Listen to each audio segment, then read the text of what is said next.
What's going on, everybody? Welcome to the Dig It Podcast. I'm your host, Drew Walsh, and today we got Bobby Webb in the house of Undefeated Academy. This is going to be a fun one. I had the luxury of coaching Bobby Webb back in Brooklyn when I was a coach at LIU. So this is always a pleasure to catch up with Bobby.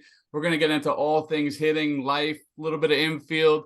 Coach Bobby, can you please just start by telling our audience a little bit about your background and where you're at today? First off, I want to start with Drew Walsh is the man, one of my favorite Wow. coaches of all time. I paid him to Absolutely. say that. Yeah. And I still remember the Great Wall of Brooklyn that The you had. Great Wall of You Brooklyn. You still nickname remember our that? infield the Great Wall of Brooklyn. Took That's pride in that. funny. I love that. Hey, as a young coach, I was like, what could be catchy? What could get some buy-in? Yeah, Like, let's try and create something. And luckily I yeah, had a good crew and then just brushed me off like this dude is a yeah. clown. That was good little group we had there at LIU that year. That was a fun group. Great Wall of Brooklyn. I love it. Yeah, sure. But my name is Bobby Webb from Long Beach, California. Started playing baseball when I was like 4 years old. My brothers were like 9 and 10 years older than me. They played college baseball, so I was just following them around, trying to be as good as them, playing wiffle ball with them almost every day, competing with those guys. So, um, but played at Golden West College in Huntington Beach, then transferred to Long Island University of Brooklyn, played there for 2 years. Got into coaching shortly after I graduated a little bit, decided I wanted to keep playing. Uh, Played a few years of indie ball, went out to a couple tryouts, got on a team, was able to play a few years. Played all over the place: New Mexico, Bakersfield, California, Michigan, uh, Missouri, New Jersey. I was all over the place. You've been So everywhere, man. 3 different leagues, 5 teams in 3 years. Yeah, it was crazy, but it was a good time.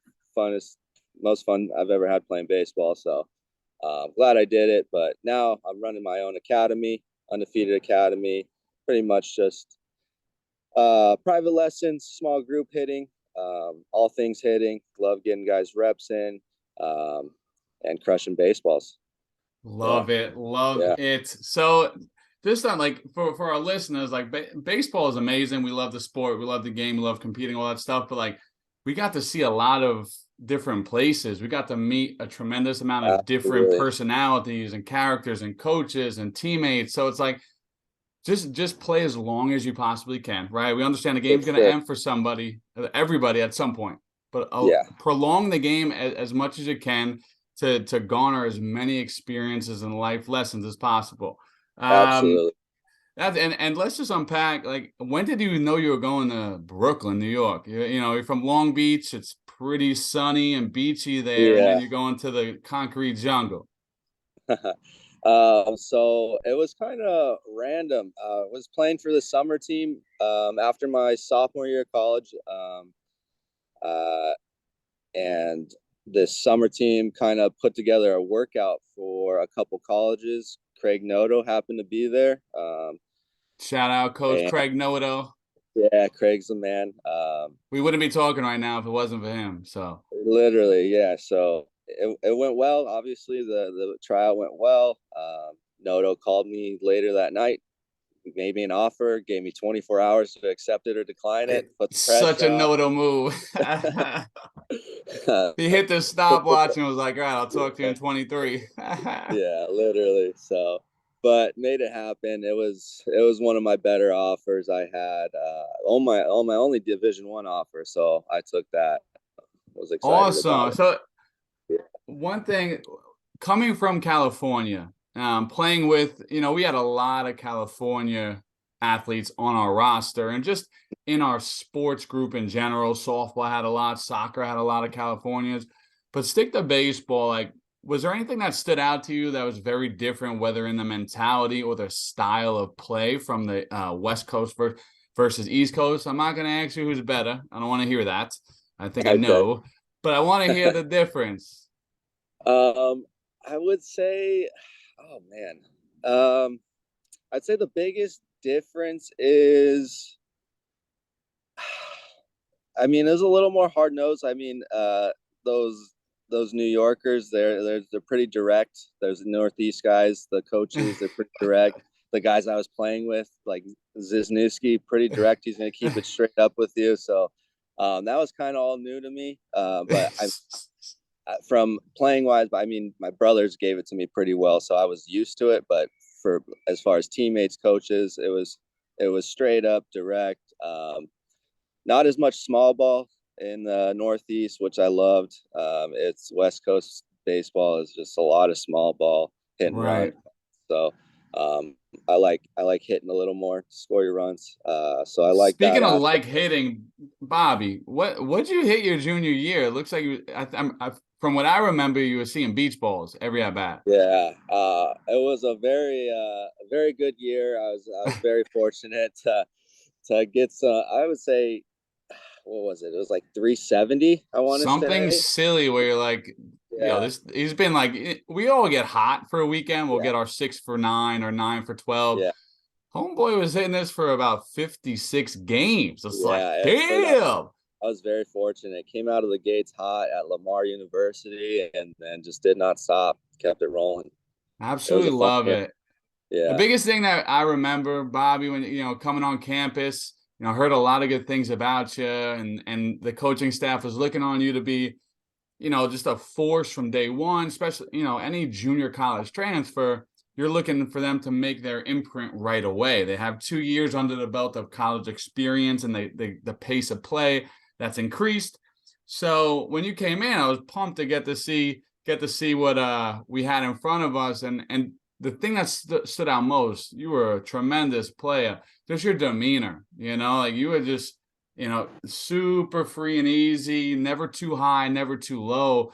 yeah, And that's what I try and really express with our guys. Like, if you had a really good game, doesn't mean you're a really good person. If you had yeah, a really bad game, doesn't mean you're a really bad person. Those are just metrics that are outcome of your input that day. It's not your identity, because a lot of kids get really high and really low, and this is just too difficult of a game yeah, to play that, ride that wave. You'll get yeah, eliminated or you won't have fun. yeah, So that's a big, like Bobby Webb was free, like cool, like a cucumber. And I was yeah, like, this dude's just chilling. He's on the beach at third base. He's hitting yeah. beach balls Literally. at the plate. I like it. I'm about this Yeah. guy. Uh, yeah, I'm all about that. Keeping it like just like no panic. It's good to have that no panic kind of feel, and um no, yeah, not get too high, not get too low. That's something I really preach to my guys right now, because a lot of high school players, they're dealing with that. They go 2 for 10 and they think their season's over. So it's like, calm down, relax. It's just a game at the end of the day. Have some fun, you know? 100%, and that's what it Yeah, boils down to. Like yeah, that 2 for 10, one more hit, and you're hitting 300, and exactly. you don't even think about it. You're Yeah, cool. You're happy. You're yeah, everything is good. It's like one hit. yeah, That's the yeah, difference. So it's like, so you got to, and it sounds so cliche, like, hey, trust the process, trust the process, trust. That's all you can do though in it these is. Yep, instances. And it's back to the point of like free and easy. You were just as competitive as the next guy. So it's not like a thing where, oh, he's just laid back and what. No, like you were just as much as a competitor. You wanted to win. You worked your absolutely. tail off. It's just, Yeah, yeah, there's a way you carried yourself that I thought was tremendous. And kids may make an excuse like, oh, he's laid back, he's lazy. No, no, no, no, no. It's not how it yeah, works, right? That's yeah, just part of his preparation within battle, right? Like yeah, absolutely. that's so I just want to make that clear, because people will take that as an excuse, like they'll make an error and they'll act nonchalant. Like, Hmm. don't get me wrong, like you got to have composure, but it's way different than being lazy and acting like you Yeah, don't care, right? for sure. Absolutely. Yeah. So at your academy, what are some of the age groups? Because I know you got guys in college, you probably work with pro guys, then you got youth, right? So what's the age range you're working with on a daily basis? Um, most so Well, yeah, like you said, I range from all youth, high seasonally, of school, college, course. pro. But I would say 80% of my guys are high school players right now. Working with 80% high school guys. Summer, I'll work. I'm fortunate enough to run a college summer team, so I get to work with a little more college players, and then get a pro guy here or there coming in their off season, get some work in.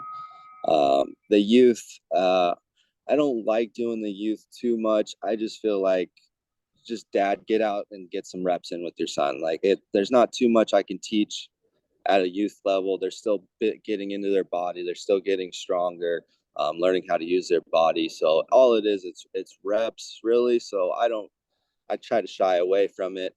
So I just try to stick to the older kids right now. And I love that. I love that you have a niche. You know who you like to work with best. I want to. So, when do you think? Because I understand coming from the East Coast. Travel ball was a thing, but when I got to the West Coast, I was like, oh my, right? This is intense, and it starts at 7. Yeah. Right. So Maybe and whatever. Who am I to judge if that's right or wrong? No, that's irrelevant. But it is what it is. It's a matter of fact that they start that early. But if you could, in your opinion, like when do you think, and this is super subjective, like it's hard to put a age on this, but when a kid starts to come into their body and maybe garner some body control, strength, awareness, when are they ready to get more specialized hitting training? Absolutely. I would say 6th grade, maybe at earliest, or 7th, 8th grade. So like right as you're gearing up for high school, 12, like 13, 14. that's what you want to do. You want to make the high school team. You want to be on varsity as fast as you can. Usually those kids finally know exactly what they want to do. Then we can start working towards those goals. Yeah. And I agree with you. And then the rebuttal from a parent would be like, well, I want my son or daughter to play at the very highest level. It's like, we get it. So do we. Yeah. I just wonder, like, if a kid's super young and has no idea where his body is in space, and we're going to talk about like X's and O's of hitting, like I'm just not sure how much they're going to retain and be able to execute and transfer. So it's like they should have a awareness of what the heck hitting's about, where their body should be, the weight, where their hand should maybe be, and the overall intent of swinging hard. Absolutely. Right? Like tracking is probably a super important skill. Yeah. Like just relax and mindset maybe. I don't even know if a mindset at that young you need a mindset, but just swing hard. Like see something, let it get to you, and hit the ball as hard as you can. Yeah, exactly. It's almost as simple as that. Yeah, it really is. And then like that's where I'm at hitting wise, and then I'll just transfer them off to you guys, because to me hitting is a voodoo. Love to do it. I loved hitting, but I'm like, you guys do your thing over there. I'm gonna be on the field. So you work primarily with middle school to high school guys. Let's stay with high school real quick. Like, what's the biggest thing you get a new client that they're either in their freshman year or entering their freshman year? Like, what do you constantly feel like you have to clean up? So most of the time, I'd say in general, it's they come in with these robotic movements, like they get coached out of being like an athlete. Freeze, pause. Wow. So just there, I think we answered our question of our previous question of like, when's too early? What are we really working on? Right. Yeah. Play. So yeah, these kids sometimes they get coached out of being an athlete, so they become like this robot. Their hands don't really move. They're getting the foot down early. They're kind of just throwing their hands at the ball. So it's just getting them in rhythm, moving with intent, building the engine back up, and swinging hard, swinging with some flow, having some type of load, and not necessarily just getting the foot down and going.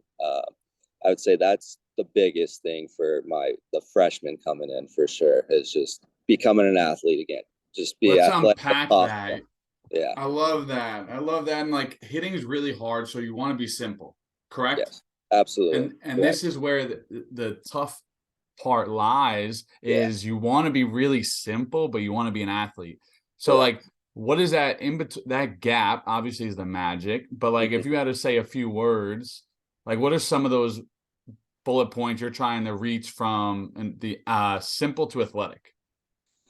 Ooh, that's a tough one. Yeah, it is. I would say So I would say, yeah, it's just like having a strong load, right? You want to get into your back hip. You want to have some rhythm, some flow, but you also don't want to have too much rhythm, too much flow where you're getting stuck or you're falling forward or you're not able to be on time. So it's just, and then finding this like stretch with the body, like stretching out the core, getting into a good strong position, but at the same time you don't want to get too much. You might get too long. You might get too pulsy around your body. So yeah, there is a fine line. It's a little different for everybody. That's why I love coaching. It's kind of like you're problem solving for a different person every time. Everything's a little different. It's not going to be cookie cutter. It's not going to be the same for everybody. So just finding that balance for I sure. love that. Yeah. Definitely not a cookie cutter. Coaching is being able to say the same thing 30 different ways. To your point, you explained it great. Like it's it's somewhere within these confines, but also the game is going to teach you a lot about if what you're doing is going to be efficient or successful, right? Like Absolutely. if you're not barreling many balls up, you're seeing spin or shapes of the ball you do not like, Yeah. something from your input is affecting your output. So like make an adjustment. Like just made a Absolutely. post today. It was about Trey Turner. He's obviously pretty good at baseball, but it's during batting practice. His tempo is low, right? He just came off WBC. But like, ballers probably hit straight at him. He slides to his right to clear his left eye, see shape and speed, and then attacks the ball, right? Like, so his first read was like, off the bat, I'm unsure. I know it's hit with medium pace. Let me move to the side. And then realized it had more shape than he thought and went and got it Yeah. with one hand. Like, I love that, in a book I was reading, Intelligence talks about like your ability to make adjustments. So I talk about like audibles in football, right? Quarterback gets up to the line, they check out the defense. They had already called 3 different plays in the huddle, step up to the line, observe the strategy, and then if they don't like what they see, they have enough confidence to try something new, right? And Love see if that. that's Yeah. successful and learn. Absolutely. If you got sacked, probably not a good call. If you roll the Absolutely. ball over, probably, or into the dirt, probably not a great swing or a feel or Yeah. movement Yeah. pattern. So Yeah. I think Yeah. it's complicated, but we got to make it simple with some stuff. Absolutely. And I always tell my kids often is like read the spin off the bat. Like the ball will tell you, that will be your best feedback, what the ball's doing off your bat. Um, are you slicing balls oppo? Are you top spinning balls poolside? Are you just beating balls into the ground? Are you just skying balls straight in the air? Like that's all going to give you that feedback you need to make the adjustments you need to be barreling balls on a line, gap to gap. That's where we need to be.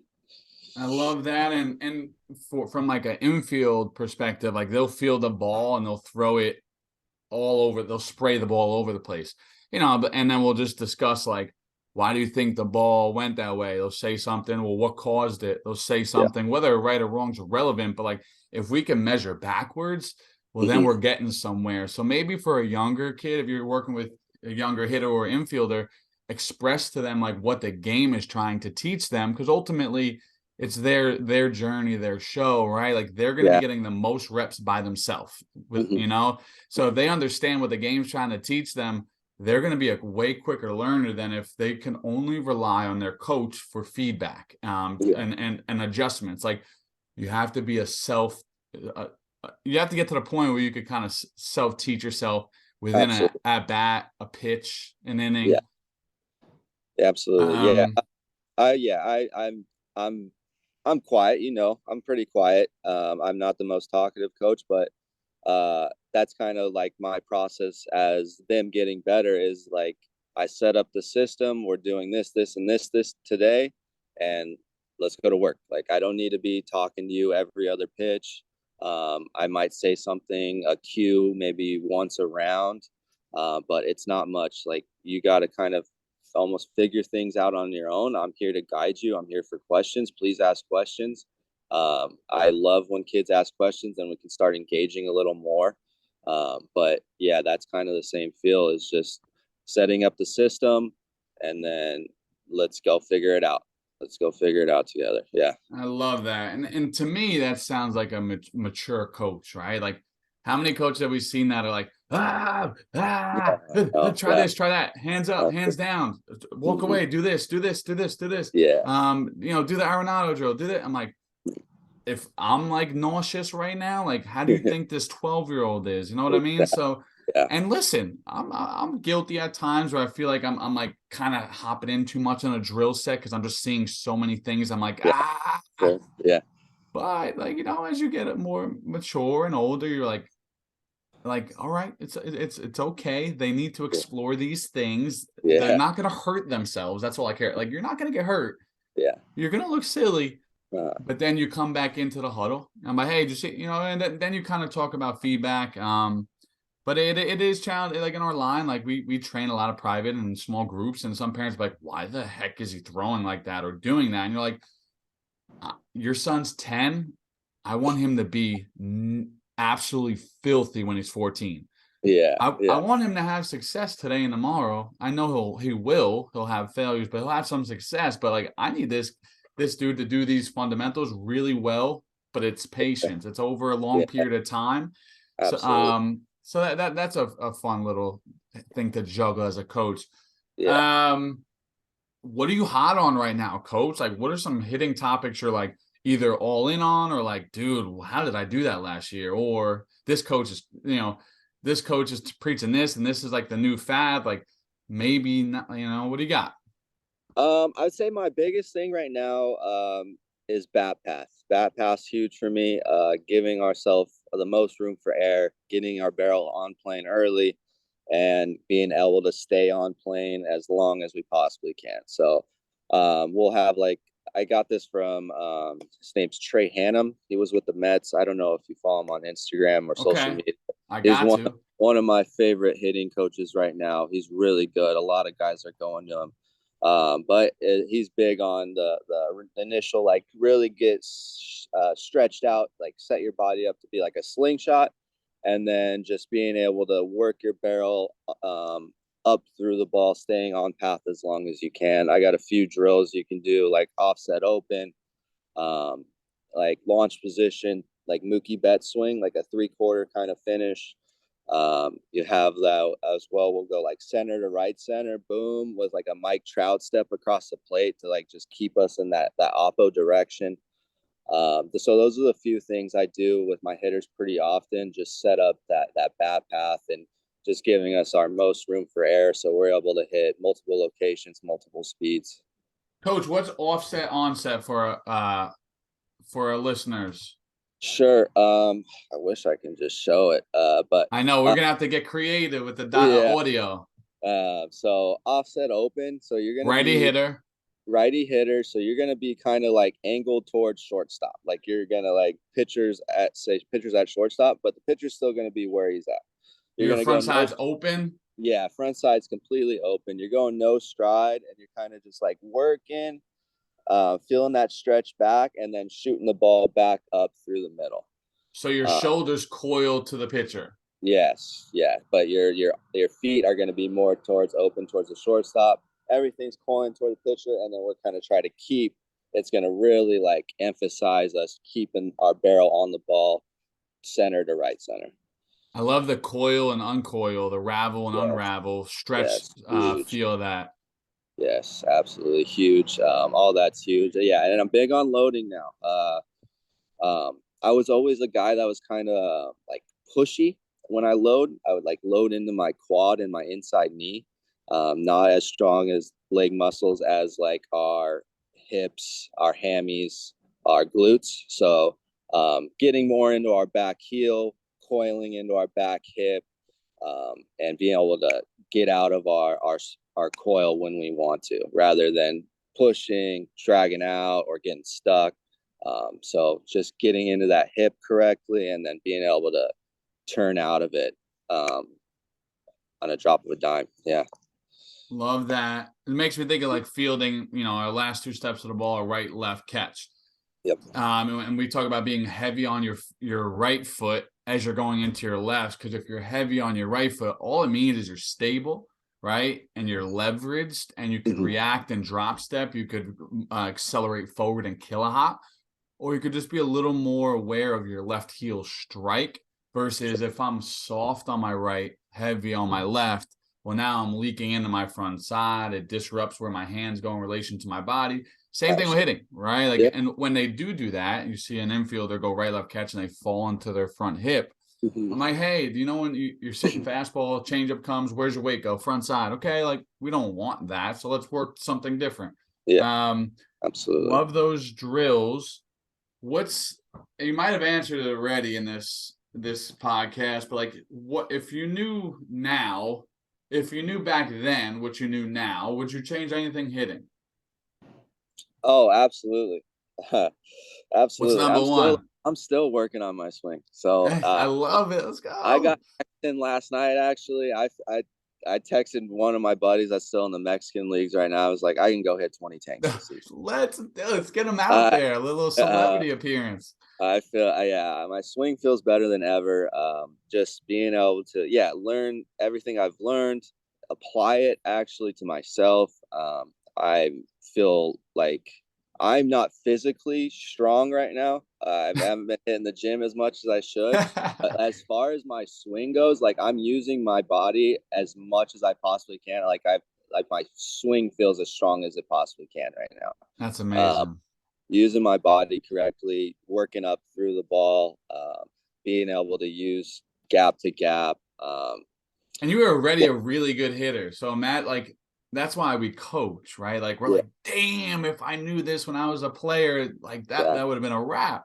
For so sure. It's exciting to be like, damn, like what I'm doing is working. It's confirmation to what I'm, and then now it's like your ability to express that to different age groups, different personalities, skill sets. So that I relate, man. I just like it's cool to think like, damn, like I would have threw way better in college. I would have surfed lanes way better in college, right? Like, but whatever, we were competing. We maximized what we could for the current time, and I feel like these college kids now are really maximizing right now. I feel like college baseball is, baseball in general is better than it ever has been. Guys are unbelievable athletes. They're unbelievably strong. They're raking. Their guys are throwing 100. You got multiple guys on team throwing 100 in college baseball. It's wild what everyone's learning and everyone's applying it now. So it's fun to watch. It is, and it's always interesting to see what's going to stick, like what's not a foul, what's legitimate, and that's our job to source through filter the information and be like, that ain't it. That ain't it for majority of my clients. It might be a different clientele, but like that ain't it for us. So if I would ask you like what's changed the most over the past couple of years, would that be it? Like the physicality, like just like everyone's a little more polished earlier on? I would say that's the biggest thing. Everyone, it seems like even some of these high school kids, they're unbelievably strong and they rake, and it's like it's tough for them to find a college to play at right now. It's just like there's so many talented players, especially in Southern California. You have to be really physical, like already in high school. You almost got to be like a grown man in high school if you want to go play at the next level. It's wild, right? And what about, I'd add to that, not because this is primarily a defensive podcast, but like the days of you just raking and that's it. Yeah, that's like true. They're a little slimmer because everyone's starting to hit really well. It's still a premium, like you can't deny that, and it always will be. If you hit, you have more of an opportunity to play.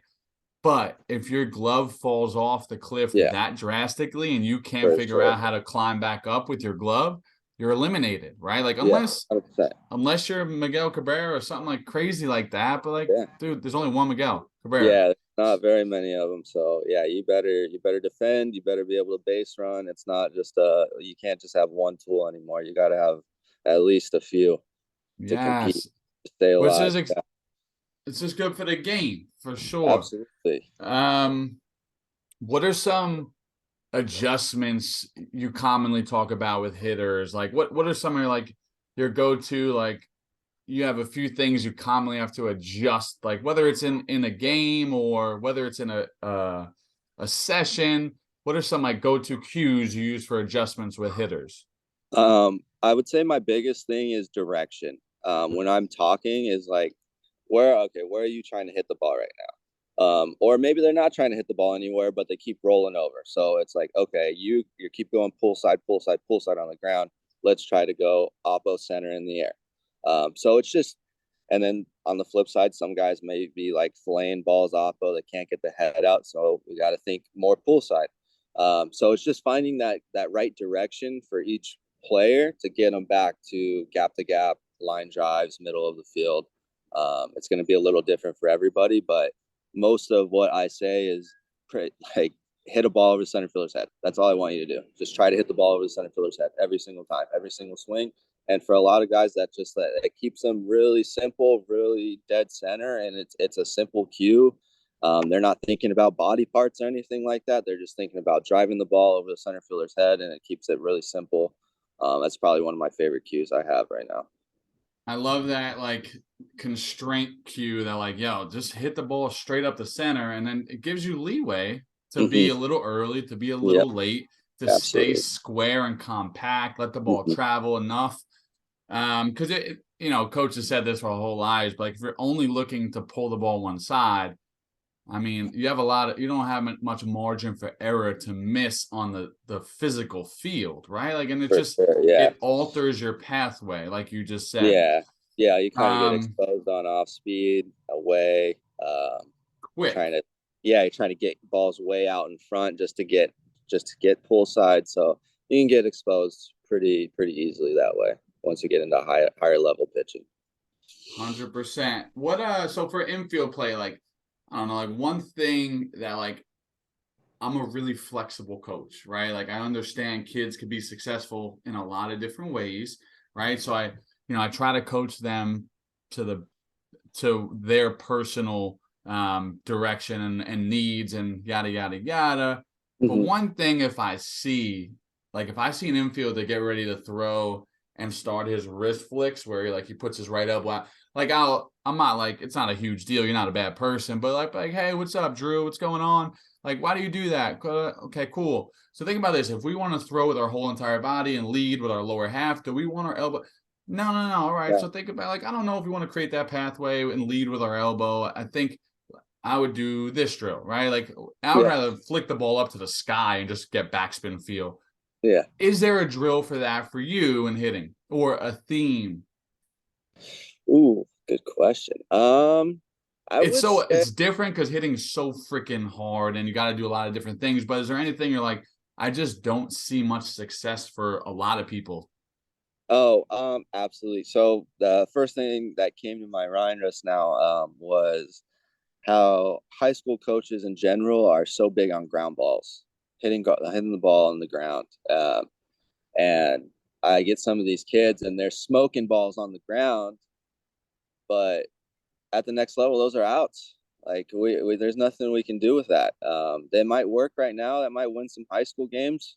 The defense is not as good, but it's not going to play at the next level. So we need to start driving the ball in the air, and it's just a simple mindset fix. Just instead of drilling the ball into the ground, try to let it eat, let it eat. Um, Drive the ball as far as you can.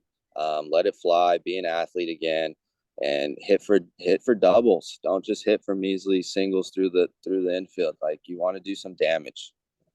I love that. I love doubles. It's like a happy medium. Like you're not trying Yeah. to yank the ball. You're not trying to hit it on the ground.